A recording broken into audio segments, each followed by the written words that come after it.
E aí nós teremos o valor no sentido axiológico, né, do processo penal, sentido axiológico do processo penal. Vale dizer, então, logicamente, que vários foram os pensadores, né, que deram as suas contribuições para análises mais aprofundadas do processo penal, do devido processo penal, como prevê o artigo 5º, inciso 54 da Constituição Federal. Assim nós veremos então, não é verdade, vários pensadores aqui rapidamente, já que não é o motivo do currículo para esse encontro de hoje, né? Temos aí, por exemplo, Hegel, né? O Hegel nos trouxe a dialética processual, ou seja, o silogismo processual, como eu falei, a balancinha, né? De um lado nós teremos a acusação, que será a tese, isso no processo penal e em todos os processos, seja administrativo, seja civil, né? Então nós temos aí a tese, que é a acusação, a antítese, que é a defesa, né? A antítese, que é a defesa, e a síntese, que é a decisão. A síntese, então nós temos tese, antítese e a síntese, né? Que é a decisão do juízo sobre qualquer ação ou omissão típica, antijurídica ou culpável ou não, no caso da inocência do artigo 386 do Código de Processo Penal. Então essa é a contribuição do Hegel, né? O Hegel trouxe essa contribuição em função disso, né? A montagem do processo, né? A balancinha foi montada exatamente dentro dessa teoria hegeliana, que é a teoria da dialética processual, de um lado a tese, do outro a antítese, e ao final a decisão, que é a síntese, né? Tivemos também Foucault, né? Michel Foucault é importante, né? Naquele livro, principalmente naquele livro Vigiar e Punir, lá recente, 1970, eu acho, por aí, na década de 70, né? Foucault abordou a evolução das formas, né? Na verdade, ele trata aí da jus política, né? Enquanto que o seguidor dele mais fiel, o Mbembe, um camaronês, né, defendeu a teoria da necropolítica, ou seja, o Estado pode escolher pessoas, por exemplo, para extinguir, né, o que levou a muitos pensamentos aí em relação à questão da grave crise que nós tivemos aí com a pandemia, né, a Covid-19, né. Por que estão surgindo essas Covids aí? Na verdade, a intenção é que o mundo tem aí, que desconfia-se, né, que o mundo tem mais de 8 bilhões de cabecinhas para comer, né, para se alimentar, e daqui a pouco vai passar dos 10 bilhões, né, e não vai ter comida para todo mundo. Então tem que, para garantir a sustentabilidade humana, tem que eliminar aí uns 30% aí desse povo, né. Então vejo que essa é a teoria da necropolítica, que foi uma ideia aí que partiu do Foucault, né? Não a necropolítica, né? Mas a biopolítica, né? Biopolítica, e foi incrementada aí por Achille, né? Achille Mbembe, né? É um camaronês aí, Achille, Achille, MBMMBE, né? É o camarada que criou essa teoria aí, da necropolítica, pode ser, né? Então o Foucault, na verdade, ele abordou aí a evolução de algumas formas de punição, de sanção. Ele combateu muito a questão daquelas punições medievais, né? Punições que atingiam o corpo, né? E passou a defender outros tipos, inclusive ele criou o conceito de panóptica. Panóptica é uma cadeia redonda, onde tem um cidadão lá no meio, né? Só observando, ou pensa-se que tem, e todos os presos, eles têm lá a porta aberta, a cela não tem porta, eles ficam lá, mas eles se comportam porque eles pensam que tem ali, né, alguém que possa trazer uma sanção a eles pelo mau comportamento, né, pelo que prevê hoje o artigo 50 da Lei 7.210 de 84, e com isso vai prejudicar a situação deles. Então é uma solução mais ética do que jurídica, né? É a situação das penitenciárias Panópticas de Michel Foucault. Panópticas de Michel Foucault, né? Então é um modelo de vigilância mais social do que jurídica, né? Não existe a necessidade do que prevê o artigo 88 da Lei 7.210 de 84, quanto por exemplo, o tamanho, a formação, layout da cela, quando a pena for privativa de liberdade, como prevê o artigo 33 do Código Penal. Outro importante também é o Beccaria, né? O César Beccaria, esse revolucionou o direito penal, né? Com várias ideias sobre crimes e várias ideias sobre as formas de punição, né? Então veja que nós temos aí o crime, né? Como prevê o artigo 5º, inciso 39 da Constituição Federal, e também as punições previstas no mesmo inciso 39 da Constituição Federal, essas penas que podem ser as sanções, né, que podem ser administrativas, pode ser cíveis ou pode ser criminais, dependendo da infração, ou seja, dependendo da forma de rompimento do limite estabelecido pelo contrato social do Rousseau. Também temos o contrato social do Hobbes, temos o contrato social do John Locke, né? Tem umas diferenças aí entre esses contratos sociais, né? Um abolicionista, o outro foi, o Hobbes, ele foi um filósofo que não existia na época que ele viveu, que ele conviveu com reis que não tinham limites, né, eram ilimitados, né?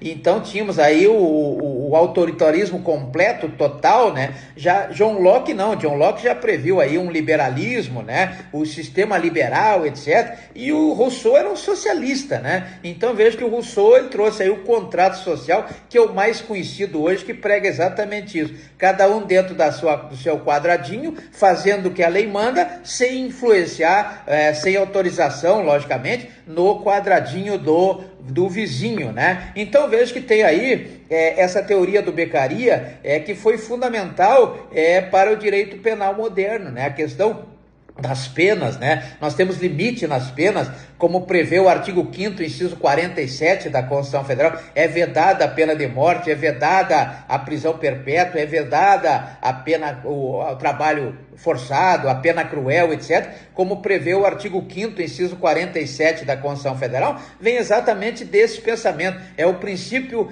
jus humanista, ou provém dos direitos humanos, os direitos humanistas, como prevê aí o Pacto de São José da Costa Rica, o decreto 678 de 92, lá no artigo 7º e também no artigo 8º, né? O decreto dos direitos civis e políticos, o decreto 592, também de 92, não é verdade? Então temos vários ordenamentos extrapátrios, né, que influenciaram no nosso ordenamento jurídico, na forma do que prevê o artigo 59 do Código Penal, né? Artigo 59 da Constituição Federal, artigo 59 da Constituição Federal. Temos também Immanuel Kant, né?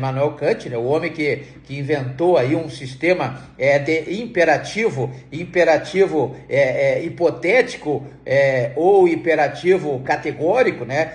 Imperativo categórico, ele dizia que deve-se fazer aos outros aquilo que nós queremos que façam para nós, mais ou menos assim é a ideia do imperativismo categórico do Kant, né? Ele tinha uma filosofia que se relacionava com a imparcialidade do juiz, a imparcialidade que é o objetivo do poder judiciário, né? E também racional do processo. Ele é um racionalista, racional, sem ilusões, sem nada, racional, de dentro da razão no processo penal. Com isso ele contrapôs, logicamente, né? Contrapôs as necessidades, né, existentes no processo penal, na verdade, ele contrapôs algumas situações que existiam na época. Com essas ideias novas, ele trouxe aí mais seriedade ao processo penal, também o processo civil e processo administrativo, como um todo, né? Então vejam que a imparcialidade do juiz teve influência nos pensamentos de Kant, né? E Immanuel Kant, né? E também a necessidade que ele pregava, diante de uma necessidade que ele pregava, de um processo, né? Um processo penal basicamente, nós estamos vendo aqui processo penal, poderia falar do processo civil, poderia falar do direito administrativo, né? O processo penal trata-se, em verdade, de um processo de conhecimento, né? De conhecimento onde se busca a verdade real, mas o que prevalece, na verdade, é o processo em que impera a verdade processual, aquilo que é levado para o processo, né? Nem sempre se acha a verdade real, nem sempre se encontra a verdade real. Por isso é que o próprio Pacto de São José da Costa Rica prevê no artigo 8º, número 2, a linha H, né? É o famoso princípio do duplo grau de jurisdição, onde a pessoa descontente com a decisão, com a síntese, no entender de Hegel, pode novamente entregar para o Poder Judiciário, para o Estado, logicamente, para que se faça uma reavaliação do seu processo, né? É o chamado devido processo legal, que se encontra na apelação do artigo 593 do Código de Processo Penal, o artigo 1009 da Lei 13.105 de 2015, etc. Então temos vários recursos, né? A fase recursal, que é exatamente a aplicação do devido processo legal, quando não houver aí contentamento com a decisão judicial. Temos também um muito importante, que é o chamado Luiz de Ferraioli, né? O homem do garantismo, né? O homem do garantismo, o Ferraioli, né? O italiano defendeu a importância da prova. Olha o artigo 156 do Código de Processo Penal, olha o artigo 373 da Lei 13.105 de 2015, o artigo 818 da CLT, lá no processo trabalhista, né? O artigo 296 do Decreto-Lei 1001 de 69, que é o Código Penal Militar, o artigo 36 da Lei 7984, lá de 99, né, que é a lei do processo administrativo, né? Então nós temos aí o ônus da prova sempre daquele que alega, né? Sempre daquele que alega, ressalvado aí o artigo 6º, inciso 8º da Lei 8.078 de 90, que é o Código de Defesa do Consumidor, etc. Então veja que nós temos aí, segundo Ferraioli, uma importância máxima da comprovação. Não é só a alegação, não é só a denúncia, tem que ter a prova. Não é só a resposta do réu, tem que ter a prova, né? Para que o juiz possa sintetizar, né? Então a tese montada em cima de prova, a antítese montada em cima de prova, e o juiz irá sintetizar com base nas provas, né? Então vejam que essa prova ela deve ser cabal e racional em todo e qualquer processo, principalmente no processo penal, porque teoricamente se busca a verdade real, embora a verdade que predomine seja a verdade processual e poucas oportunidades a verdade ficta, como o caso do artigo 74 da Lei 9.099 de 95. Então vejo que houve aí também um contraponto por parte de Ferraioli, né? Luiz de Ferraioli, o garantista, né? Ao direito penal do autor, né? Então ele contrapôs o direito penal do autor sob o argumento de que a jurisdição tem o direito penal do inimigo também, né? Que é aquele excesso para buscar a verdade real. Então toda a tortura, por exemplo, da Lei 9455 de 97, é uma lei que traz aí o direito penal do inimigo do Joyce, né? Então nós temos aí Joyce, né? Na verdade, é aquele camarada que criou essa teoria do direito penal inimigo. Eu vou deixar para pesquisa dos senhores ensino, pesquisa e extensão, não é verdade? Para o que é o direito penal do inimigo, né? O que ocorre em excesso no direito penal do inimigo? Aqui nós temos o direito penal do autor, né? E então a jurisdição é a forma de heterocomposição, um terceiro decide o conflito, né? E também ou seja, a jurisdição deve se justificar sempre pela verdade, né? A verdade, logicamente, é real, né? Sempre exatamente aquilo que aconteceu, e não só pela autoridade, né? O juiz tem autoridade, ele vai decidir, não, o juiz não decide, o juiz decide com base em alguma coisa, tanto que ele tem que fundamentar, ele tem que motivar, né? Além do relatório, tem que ter a motivação lá no final da decisão, para que se entenda da onde ele tirou aquelas provas para julgar daquela forma, né? Então essa é a forma aí de decisão, de síntese processual que deve ter o juiz. Então o Ferraioli criou aí uns axiomas, né? Não há pena sem crime, né? Não há crime sem lei, não há lei sem necessidade, não há necessidade sem uma lesão a um bem jurídico, não há uma lesão a um bem jurídico sem uma ação do autor, né? Não há uma ação sem culpa, culpa aqui no sentido do dolo da culpa do artigo 18 do Código Penal, né? Do artigo 30 do Decreto-Lei 1001 de 69, que é o Código Penal Militar, etc., né? Não há culpa no sentido de dolo ou culpa sem um processo, sem um devido processo legal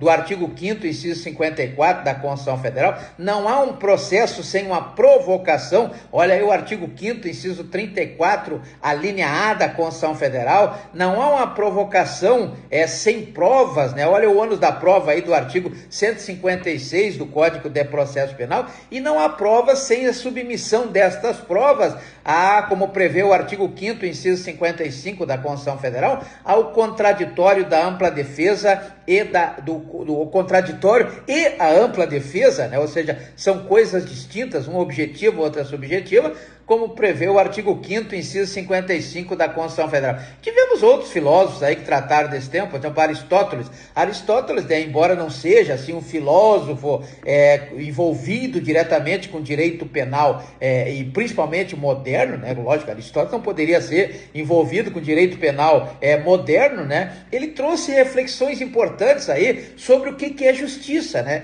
Justiça, a justiça devolutiva, a justiça restaurativa, três tipos básicos aí de justiça, né? Justiça que seja aí uma justiça social, né? Importante essa justiça social, a justiça restaurativa ou retributiva, o termo estava meio complicado aqui, retributiva, né? E a justiça punitiva, a justiça que dá resposta à sociedade daquele que comete uma infração, ou daquele que comete uma infração, que rompe a casinha do contrato social, dá uma resposta dando aí atribuindo uma sanção a esse camarada, né? A essa pessoa ou esse cidadão que rompe com a casinha. Então vejam que Aristóteles trouxe em suas reflexões essa medida sobre as justiças, né? Que são utilizadas para discutir a construção da verdade. O que é verdade, né, no processo? Eu estou citando aqui a verdade real, mas nós sabemos que essa verdade às vezes depende dos atores, né, e também das atoras, não é verdade? Então depende aí dessa questão do que for levado, do que for encaminhado, juntado aí aos pedidos, às petições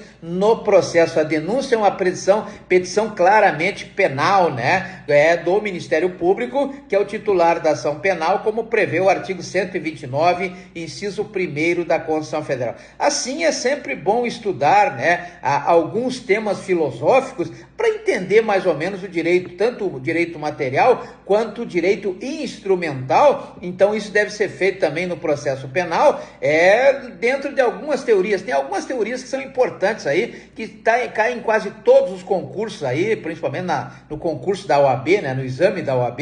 O primeiro deles é o fundamento. Qual é o fundamento e qual é a finalidade da pena? A pena serve para quê? A pena é para que o Estado possa se vingar do infrator, que a sociedade civil possa se vingar do infrator. Então, o fundamento e a finalidade da pena sempre deve ser estudado aí nos mais diversos enfoques aí dos autores, dos filósofos, etc, etc, né? A filosofia jurídica, ela permite esse questionamento, né, sobre a legitimidade e também sobre o propósito da pena, né? A pena, a sanção. Por que existe a sanção prevista lá no artigo 5º, inciso 39 da Constituição Federal? É um debate central, por exemplo, nas obras aí de Kant, né? Immanuel Kant, nas obras do Hegel, né? O Hegel também trata dessa questão do debate, né? É muito importante isso, debate sobre a questão do qual o fundamento e qual a finalidade da pena, né? Temos aqui, como já vimos, o garantismo penal do Ferraioli, né? Do Luigi Ferraioli, né?